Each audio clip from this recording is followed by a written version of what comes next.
In 2020, the British TV show Horrible Histories produced a Brexit special called British Things, in which, well, frankly, they decided that actually nothing was British, because if you go back long enough, you can trace almost everything to somewhere else, which is true. But it turns out that actually everything has an antecedent, something that came before it, that directly precedes what we have now. And actually the issue about being British, which was the form of attack that they were taking against the British people who had voted for Brexit, was of course being done with a huge amount of malice. Tea is not from Britain, ma'am, from India it was brought. Yes, for your copper thousands died and many wars were fought. This kind of deconstructivist argument was of course made many times over, but has been refuted many times since. And the video that I'm going to present to you today was one I made for my Account Daily channel, in which I think I did a rather good job of it. I actually commissioned an animator to animate it for me as well, because I just thought, well, that'd be fun, wouldn't it? And it turned out really, really well. I think it's important to remember just how quickly the discourse is shifting at the moment. Because if you go back 5 years, Nish Kumar's attack on Britishness and British culture was highly offensive to many people at the time. And not that it was unprecedented, but it was the nature of the attack that took everyone by surprise.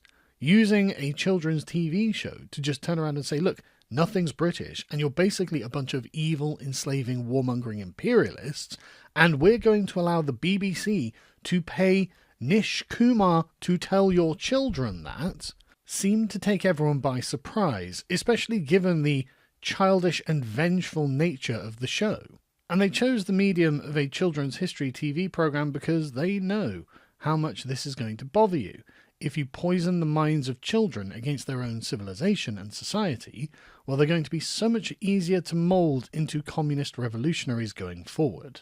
But moreover, this was just Nish Kumar's contribution to the campaign of demoralisation against the British people that they thought would somehow be able to overturn the Brexit vote. So far, that has not been successful, but what it has done is actually call into question, well, if tea is not from Britain, is the surname Kumar from Britain? And if tea is not British, are people with the surname Kumar? Now, back in 2020 when I wrote this, everyone had a much softer line on that, but this intervening 5 years has been long and hardened many hearts on that subject.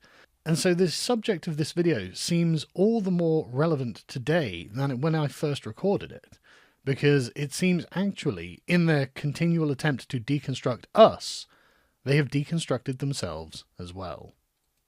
Britain is striking out on its own and leaving Europe. Go Britain! Tea comes from India, therefore it's not British. What is the point of this statement? It isn't correct anyway. Tea is from China, and during the late 17th century it became fashionable to drink with sugar among the English aristocracy as part of a health fad. However, China had a monopoly on the tea trade, and so the British created tea plantations in India in order to break China's control over this desirable good. But let's assume the statement was true, and not a misunderstanding of the history of the tea trade. What does it even mean to be British then? We were recently informed by a CBBC segment called Horrible Histories that various aspects of British history and culture, such as castles, the monarchy, cooking, fashion, tea, sugar and cotton, were all not British. In fact, hardly anything is British. If almost all aspects of British culture are actually not British, what are we even talking about? A subject that barely even exists, just some damp archipelago in northwest Europe. The answer is, of course, that culture is not about location, it is about expression. Culture is the tone and character of what people do. It's usually associated with particular geographic areas because that's where our cultural expressions are localized. The nature of these actions has a common identifiable form, which we call its character. And that is what is being commented upon when we ascribe certain kinds of cultural expression to a geographical location. We are describing the character of the behavior that is typical of the people who occupy that place. If we are to associate tea drinking with Britain, we are not declaring that tea comes from Britain, nor is it implied that it should originate from within Britain. We are saying that British people enjoy consuming tea, often as a social ritual that has a particular character. And of course, it is this character that is something that foreign visitors to England often relish when they visit an English tea room. The British affinity for tea is an emergent property of Britain's cultural life.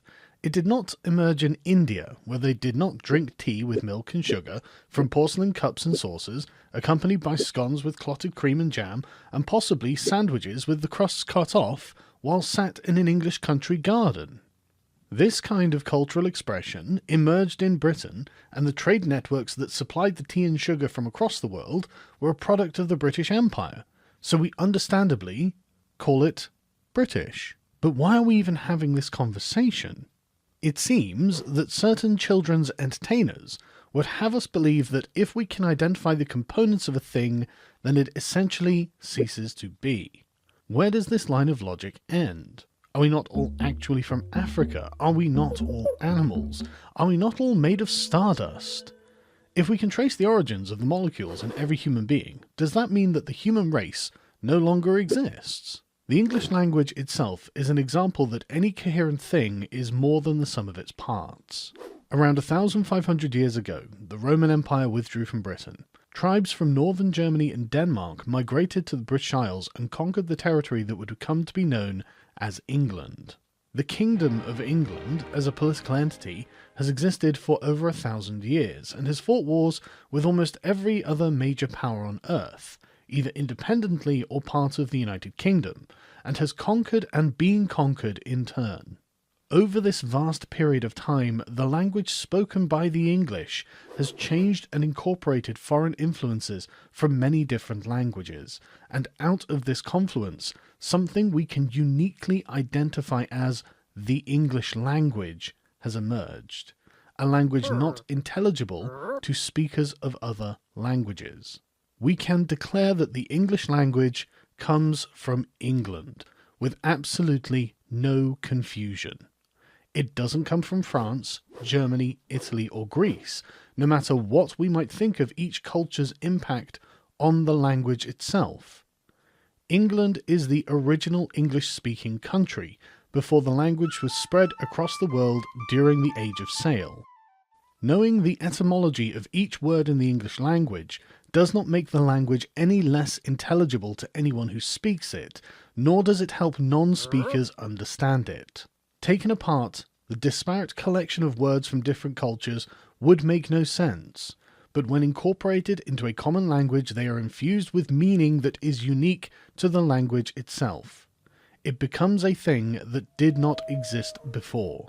It makes no sense to suggest that because we can identify the origin or components of a thing, then we have deconstructed the thing, at which point it no longer exists. Not only is this the reverse of how we understand or create anything, but by this standard almost nothing exists. This line of reasoning can be applied to anything. So at what point does the recurring process of deconstruction end? Nothing is pure. Everything exists in the world and is constructed of other parts. It also seems remarkably exclusionary to say that things that originated outside of England can't be incorporated into its customs and culture. It has a whiff of blood and soil nationalism about it, as if England isn't an outward-facing nation that has had a great influence on the rest of the world and has been influenced in turn. It suggests that worthiness is only found in purity, and anything that did meet the standards laid out by a deconstructionist would have to be admitted to be superior. Is that really a path we wish to tread? If we agree that tea comes from India, therefore it's not British, is a valid statement, does this logic then not apply to things other than tea? What prevents us from making the same observation about people? Not much, it would seem, so perhaps this is not the line of argumentation that the politically correct should pursue, and instead we should just let the British have their tea.